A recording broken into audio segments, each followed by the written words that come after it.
Hello everyone, আজকের ক্লাসে আমরা কথা বলবো সম্পূর্ণ ট্যাবলো ইন্টারফেসটা নিয়ে।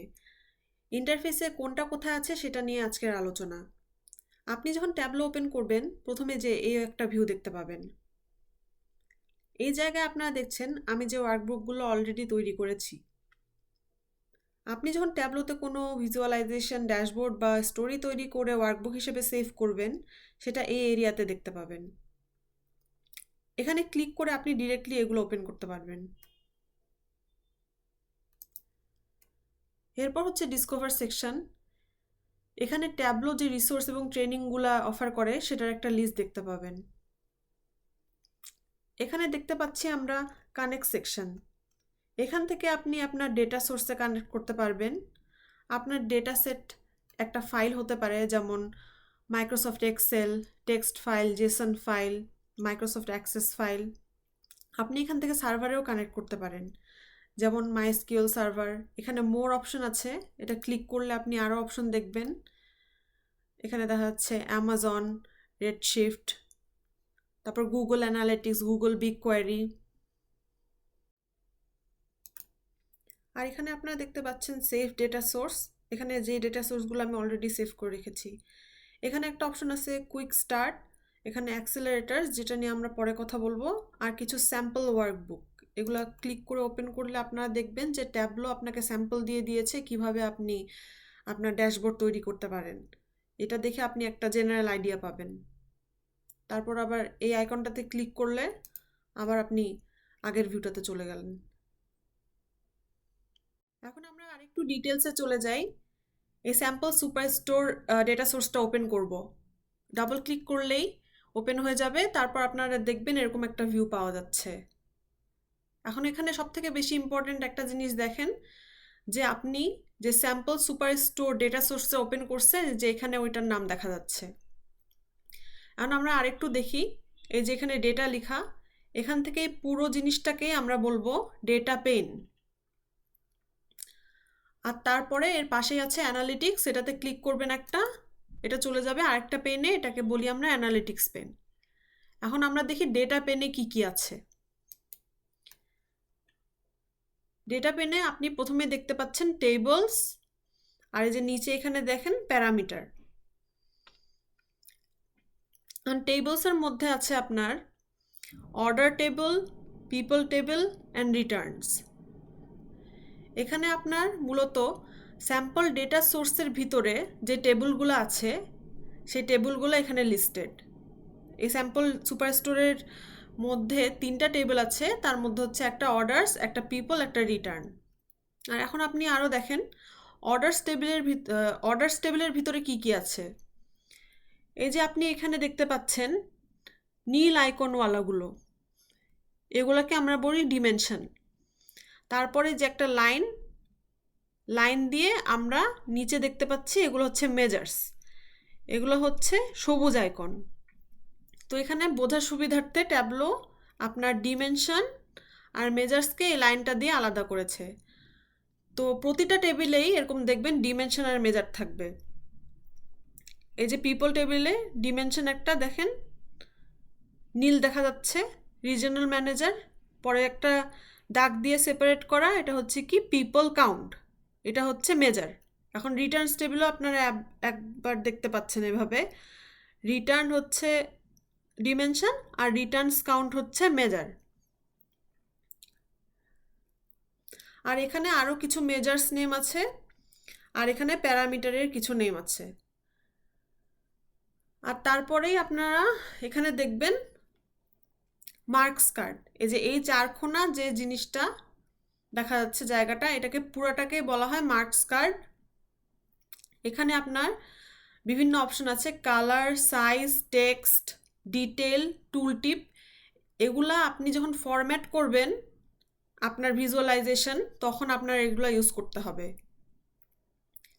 এবং ফিল্টার্স, এটা মূলত ডেটা ফিল্টার করার জন্য। আর পেজেস, এটা ইউজুয়ালি সেভাবে ইউজ করা হয় না। তার পাশে আমরা দেখতে পাচ্ছি কলাম শেলফ আর রো শেলফ, এই দুইটা খুবই ইম্পর্টেন্ট। আমরা এই যে এই টেবিল থেকে ডিমেনশন আর মেজার এখানে নিয়ে ড্র্যাগ অ্যান্ড ড্রপ করলে এখানে আমরা দেখবেন ভিজুয়ালাইজেশন পাবো, একটু পরেই দেখা যাবে। আর এই যে পুরা জায়গাটা, এটাকে আমরা বলতেছি এই যে ভিউ, এটাকে বলা হচ্ছে ভিউ। এখন আমরা দেখি এই যে সেগমেন্ট ডিমেনশনটা এখান থেকে নিয়ে কলামে যদি আমরা ড্র্যাগ করে ছেড়ে দেই, তাহলে এই যে দেখেন এই যে কলাম তৈরি হচ্ছে। এখন আবার আমরা সেলস মেজারটা নিয়ে রোতে যদি নিয়ে গিয়ে ড্র্যাগ করে ছেড়ে দেই, তাহলে এই যে দেখেন একটা ভিজুয়ালাইজেশন তৈরি হয়ে গেল। এই যে ভিউ এর মধ্যে ভিজুয়ালাইজেশনটা দেখা যাচ্ছে। এখন আপনারা যদি এটাকে আরো চওড়া করতে চান, এই যে দেখেন মাউসটা নিয়ে গিয়ে যে এপাশে এটাতে যখন এই যে এরকম একটা আইকন আসবে, ক্লিক করবেন মাউস, তারপর এভাবে ড্র্যাগ করে ছেড়ে দিবেন, এই যে দেখেন ওয়াইড হয়ে গেল। এখন আমরা দেখছি এই যে এখানে আরেকটা ছোট জিনিস, এটা হচ্ছে স্ট্যাটাস বার। এখানে লেখা আছে 3 মার্কস। 3 মার্কস বলতে যে তিনটা যে আপনার মার্ক তৈরি হয়েছে, এই তিনটাকে বোঝাচ্ছে। এই যে প্রথম মার্ক হচ্ছে কনজিউমার, সেকেন্ড হচ্ছে কর্পোরেট, থার্ড হচ্ছে হোম অফিস। তাই হচ্ছে এটা 3 মার্কস। এখন আপনারা এখানে দেখেন, এখানে লেখা শীট 1। এই যে শীট 1, এটাই হচ্ছে এখানে এটার নাম। আর এই পাশে একটা আইকন, এটাতে আপনি যদি ক্লিক করেন আপনি আরো নতুন শীট অ্যাড করতে পারবেন।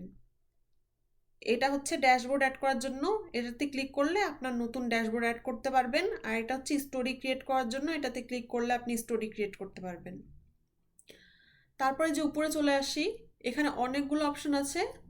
তার মধ্যে আপনার এই যে দেখেন এই দুইটা, এটা হচ্ছে ছোট থেকে বড়, বড় থেকে ছোট।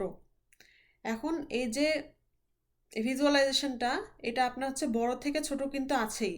কারণ এটাকে যদি আমরা ছোট থেকে বড় করতে চাই, আমরা এই যে এটা ক্লিক করব, দেখবেন এই যে এটা ছোট থেকে বড় হয়ে গেল। আর এই পাশের এই আইকনটা, এটা যদি ক্লিক করি তাহলে আপনার এই যে সেগমেন্টটা, এটা হচ্ছে এখানে রোয়ে চলে আসবে। আর এই সামটা, এটা আপনার চলে যাবে কলামসে। মানে এটা হচ্ছে সোয়াপ করবে জিনিসটাকে। এই যে দেখেন এই দুটা হচ্ছে সোয়াপ হয়ে গেল। আর এই ভিজুয়ালাইজেশনটাও কিন্তু তখন চেঞ্জ হয়ে গেল। তো যাই হোক, আমরা আবার আগের মতো করে দেখি। এই যে এটা ক্লিক করলেন, আবার ওই আগের মতো ফিরে আসলো। তারপর এই জিনিসটাকে যদি আপনারা পুরাটা ক্লিয়ার করে ফেলতে চান, তাহলে এই যে জাস্ট এটা ক্লিক করবেন। এই যে দেখেন একটা ক্রস চিহ্ন আছে, এটা ক্লিক করলেই এই পুরো জিনিসটা ক্লিয়ার হয়ে গেল। আপনারা দেখলেন ভিউটা তো ক্লিয়ার হয়ে গেল, সাথে সাথে কিন্তু কলাম অ্যান্ড রোজ এই দুটোও ক্লিয়ার হয়ে গেছে। আপনারা যে ডিমেনশন আর মেজার ড্র্যাগ অ্যান্ড ড্রপ করছিলেন সেটা কিন্তু আর নাই এখানে। আবার এই মার্কস কার্ডটাও ক্লিয়ার হয়ে গেছে। এখন আমরা উপরে আসি। এই মেনুটাতে আপনারা আরও অনেক অপশন দেখতে পাচ্ছেন। তার মধ্যে দেখেন একটা ফরম্যাটে ক্লিক করলাম, আরও অনেক অপশন দেখা যাচ্ছে। আমরা কিন্তু জানি যে আমরা মার্কস কার্ড থেকেও ফরম্যাটিংয়ের কাজ করতে পারি, কিন্তু ফরম্যাটে ঢুকে যদি আমরা দেখি তাহলে আমরা আরও অনেক অপশন পাবো এবং বিভিন্নভাবে আমরা ড্যাশবোর্ডটাকে ফরম্যাট করতে পারবো। এরপর একটা জিনিস, আপনারা যে ডেটাটা নিয়ে কাজ করতেছেন সেই ডেটাটা যদি আপনারা দেখতে চান ডেটা সেটটা, তাহলে আপনারা এখান থেকে সেটা অ্যাক্সেস করতে পারবেন। এই যে স্যাম্পল সুপারস্টোর, এটাতে রাইট ক্লিক করে ভিউ ডেটা, এটা ক্লিক করলে আপনার ওটা পপ আপ করবে। এই যে আপনারা এখন দেখতে পাচ্ছেন অর্ডার্স, পিপল, রিটার্নস টেবিলগুলা। এখন আপনারা দেখছি অর্ডার্স টেবিলটা, এর মধ্যে যে category, city, country, reason, customer name, আবার এদিকে আরও ডিমেনশন মেজারের নাম দেখা যাচ্ছে। এই যে দেখেন এগুলো ব্লু আইকন, এগুলো হচ্ছে ডিমেনশন, এগুলো হচ্ছে গ্রিন আইকন, এগুলো হচ্ছে মেজার। এখন পিপলস টেবিলটাতে একটু যাই। এখানেও এই যে পিপলস, রিজনাল ম্যানেজার, এগুলো হচ্ছে নেম অফ রিজনাল ম্যানেজার, তারপর রিটার্নস। এখন রিটার্নসের মধ্যে আপনারা দেখতে পাচ্ছেন রিটার্ন, এখানে ইয়াস নো করে এরা এন্ট্রি করেছে, শুধু ইয়াসই দেখা যাচ্ছে, বাট নো আছে ডেফিনেটলি। আচ্ছা, এটা তাহলে বন্ধ করে দেই। এই একই জিনিস আপনি আরও একভাবে অ্যাক্সেস করতে পারবেন, সেটা হচ্ছে যে এইখানে এই ভিউ ডেটাতে ক্লিক করলে এই একই জিনিস পপ আপ হবে।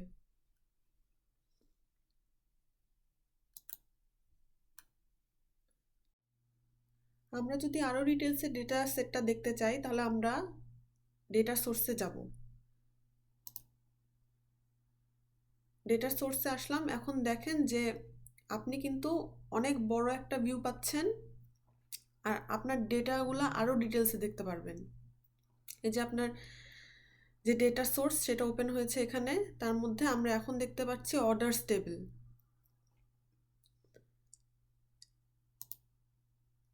এখন অর্ডার্স টেবিল ট্যাবলো অলরেডি এখানে নিজে থেকেই এনে ড্র্যাগ অ্যান্ড ড্রপ করেছে। দেখেন, আমি যদি আবার এটা ধরে এপাশে নিয়ে আসি, জায়গাটা কিন্তু ফাঁকা হয়ে গেল। আবার এই যে ধরেন অর্ডার্স টেবিল এখানে নিয়ে আপনি এখানে ড্র্যাগ করলেন, আবার ওই জিনিসটা পাবেন। এখন এটা হচ্ছে অর্ডার্স টেবিলের মেটা ডেটা, যেটা নিয়ে আমরা পরে কথা বলবো।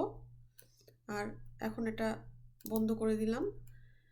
আর এই যে আপনারা দেখতে পাচ্ছেন অর্ডার্স টেবিলটা, এখানে আপনি সম্পূর্ণ টেবিলটা দেখতে পাচ্ছেন।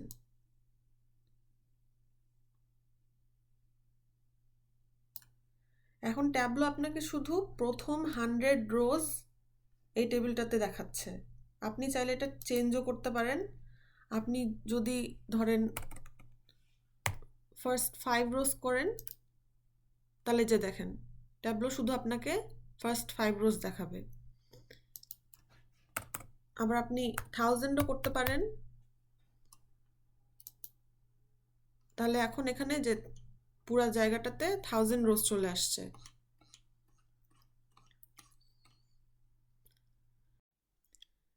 এখন আমরা আরেকটু দেখি, এখানে নিউ ইউনিয়ন, এখান থেকে আপনি ইউনিয়ন করতে পারবেন। আর এখানে একটা খুব ইম্পর্টেন্ট জিনিস, কানেকশন। ট্যাবলোর ডিফল্ট কানেকশন হচ্ছে লাইভ কানেকশন, আপনি এক্সট্র্যাক্টও ইউজ করতে পারেন। লাইভ আর এক্সট্র্যাক্ট কানেকশন নিয়ে আরও ডিটেলসে কথা বলা হবে।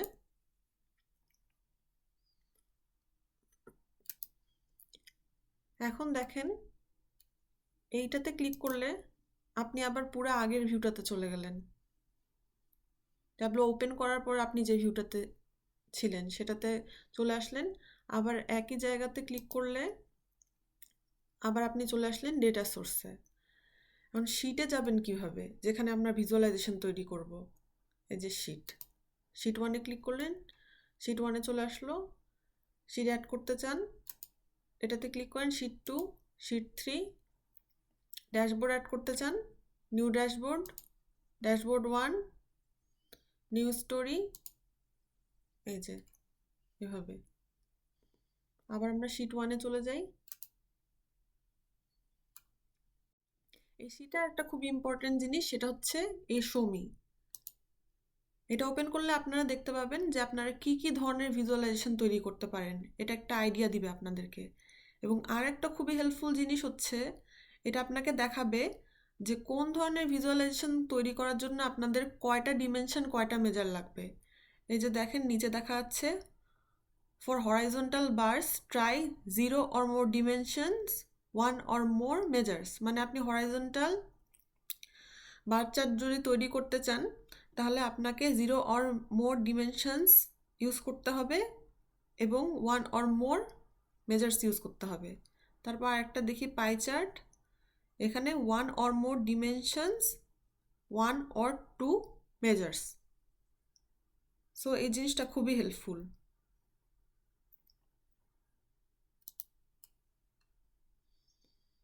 ট্যাবলো ভালোভাবে শেখার জন্য আরও একটা খুবই ইম্পর্টেন্ট জিনিস হচ্ছে অফিসিয়াল ট্যাবলো ডকুমেন্ট। আপনারা help.tableau.com-এ গেলেই এই ডকুমেন্টগুলো পেয়ে যাবেন। এই যে দেখছেন কন্টেন্টস, এখানে ট্যাবলো শেখার জন্য যেসব কনসেপ্টস সেগুলো যাবতীয় এখানে লিস্ট করা আছে। যেমন আমি আপনাদেরকে এতক্ষণ ডিমেনশন আর মেজার্স বিষয়ে অনেক কিছু বললাম। এই যে দেখেন ডিমেনশনস অ্যান্ড মেজার্স, এগুলো বিষয় সম্পূর্ণ এখানে ক্লিয়ারলি ধারণা দেওয়া আছে। এখানে এরা ইনফোগ্রাফও অ্যাড করেছে, বিভিন্ন ধরনের চার্ট অ্যাড করে এরা আরও ক্লিয়ারভাবে বোঝার সুবিধা করে দিয়েছে। সো স্পেশালি আপনি যদি ট্যাবলো কোনো সার্টিফিকেশন এক্সাম দিতে চান, এই ডকুমেন্টগুলো আপনাকে খুবই ভালো করে পড়তে হবে। সাধারণত ট্যাবলোর সার্টিফিকেশন এক্সামে এই সব ডকুমেন্ট থেকে বেশি কোয়েশ্চেন করা হয়। যেমন সার্টিফাইড ট্যাবলো ডেস্কটপ স্পেশালিস্ট এক্সামের জন্য আমাকে এগুলো খুবই ভালো করে পড়তে হয়েছিল এবং অনেক কমনও এসেছিল এখান থেকে। বাট হ্যান্ডস অন এক্সপিরিয়েন্স অবশ্যই আপনার ট্যাবলোতে লাগবে, না হলে এই ডকুমেন্ট পড়ে আপনি আসলে এক্সামে পাস করতে পারবেন না, অথবা নিজেও খুব একটা ভালো করে ট্যাবলো শিখতে পারবেন না। সো দুইটারই আসলে প্রয়োজন আছে। এখানে একটা ইম্পর্টেন্ট জিনিস আপনাদেরকে জানতে হবে যে ট্যাবলোতে আপনি যখন আপনার ডেটা সোর্সটা আপলোড করবেন, তখন ট্যাবলো এই ডেটা ফিল্ডগুলোকে একটা রোল আর একটা টাইপ অ্যাসাইন করে দেয়। এখন আর একটু ডিটেলসে দেখি আমরা। তো এই যে আমরা টেবিলটা আপলোড করেছি, এখন এগুলো হচ্ছে প্রত্যেকটা একটা করে ডেটা ফিল্ড। এখন টাইপ অ্যান্ড রোল এই দুইটা বলতে আমরা কি বুঝি সেটা দেখার জন্য চলেন একটু ট্যাবলো যে অরিজিনাল ডকুমেন্টটা আছে, অফিসিয়াল ডকুমেন্ট, সেটাতে আমরা একটু যাই।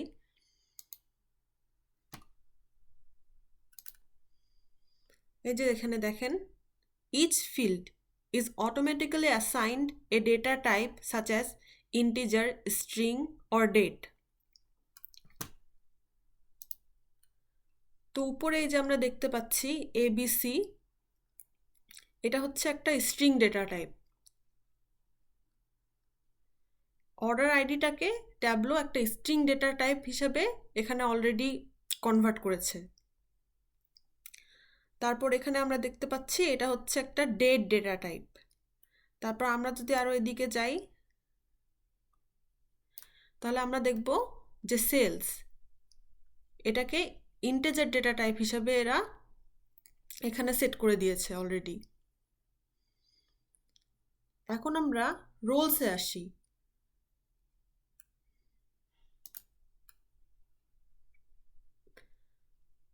রোল হচ্ছে discrete dimension or continuous measure, আর less commonly a continuous dimension discrete measure. তো এক্ষেত্রে আমরা আবার ট্যাবলোতে চলে যাই, গিয়ে দেখব ওই যে আবার নীল আর সবুজের খেলা। এই যে দেখেন এখানে ব্লু আইকন, এগুলো হচ্ছে ডিমেনশনস, এবং এখানে দেখেন গ্রিন আইকন, এগুলো হচ্ছে মেজার্স। তাহলে ট্যাবলো আপনার প্রতিটা ফিল্ডকে একটা রোল আর একটা টাইপ দিয়ে দিয়েছে। এখন আমরা আরেকটু দেখি ডিমেনশনস অ্যান্ড মেজার্স। ডিমেনশন হচ্ছে কোয়ালিটেটিভ ভ্যালু, যেমন নেম, ডেট, জিওগ্রাফিক্যাল ডেটা, যেগুলোকে ক্যাটাগরাইজ অথবা সেগমেন্ট করা যায়। আর মেজার্স এগুলো হচ্ছে নিউমেরিক নাম্বারস, যেটার হচ্ছে একটা কোয়ান্টিটি থাকবে যেটা আপনি পরিমাপ করতে পারবেন। আর discrete dimension and continuous measure এই দুটা হচ্ছে ভেরি কমন ইন ট্যাবলো যখন আপনি ডেটা নিয়ে কাজ করতে যাবেন। তো এগুলো আপনাদেরকে একটু মনে রাখতে হবে। এখন আমরা কন্টিনিউয়াস আর ডিসক্রিট এই দুটা মানে একটু বুঝি। কন্টিনিউয়াস মানে হচ্ছে forming an unbroken whole without interruption. যেমন মনে করেন আমার ওজন 60 কেজি, আমার ওজন কি 60.1 কেজি হতে পারে? হ্যাঁ, সেটা কিন্তু পারে। সেক্ষেত্রে ওটা একটা কন্টিনিউয়াস ভ্যালু। তারপর এখন ডিসক্রিটে চলে আসি। ডিসক্রিটের ক্ষেত্রে মনে করেন আমার 4 ভাই, আমার কি 4.5 ভাই হতে পারে? মানে 4.5 ভাই হতে পারে না, এটা কিন্তু পারে না। সেক্ষেত্রে ইন্ডিভিজুয়ালি সেপারেট অ্যান্ড ডিস্টিংক্ট, এটা হচ্ছে ডিসক্রিট। তাহলে কন্টিনিউয়াস, ডিসক্রিট এই কনসেপ্টগুলো বুঝতে হবে, ডিমেনশন, মেজার এই কনসেপ্টগুলো বুঝতে হবে। এখন possible combination of field in tableau: discrete dimension, continuous dimension, discrete measure, continuous measure। এখন আমরা 4 ধরনের কম্বিনেশন দেখতে পাচ্ছি, বাট আমি যেটা বললাম মোস্ট কমন হচ্ছে discrete dimension and continuous measure। এখানে আরেকটা জিনিস দেখি আমরা, এই যে ব্লু ভার্সেস গ্রিন ফিল্ডস, এখানে আপনারা দেখবেন ব্লু মানে কিন্তু একটা ডিসক্রিট, আর গ্রিন হচ্ছে কন্টিনিউয়াস। তো সেই ক্ষেত্রে আমরা যে ডিসক্রিট ডিমেনশন এবং কন্টিনিউয়াস মেজার দেখেছি, আমরা ডিমেনশনকে ব্লু এবং মেজারকে গ্রিন দেখেছি, কিন্তু এখানে আবার দেখেন এখানে ডিমেনশন কিন্তু গ্রিন, কেন? এটা হচ্ছে কন্টিনিউয়াস। আর এখানে আমরা আবার চলে আসি মেজার্স কেন ব্লু? কারণ এটা হচ্ছে ডিসক্রিট। তাহলে আসলে ডিমেনশন আর মেজারটা ঠিক ব্যাপার না কালারের ক্ষেত্রে, ব্যাপারটা হচ্ছে ফিল্ডটা ডিসক্রিট না কন্টিনিউয়াস। আর ডিসক্রিট হলে সেটা হবে ব্লু, আর কন্টিনিউয়াস হলে সেটা হবে গ্রিন।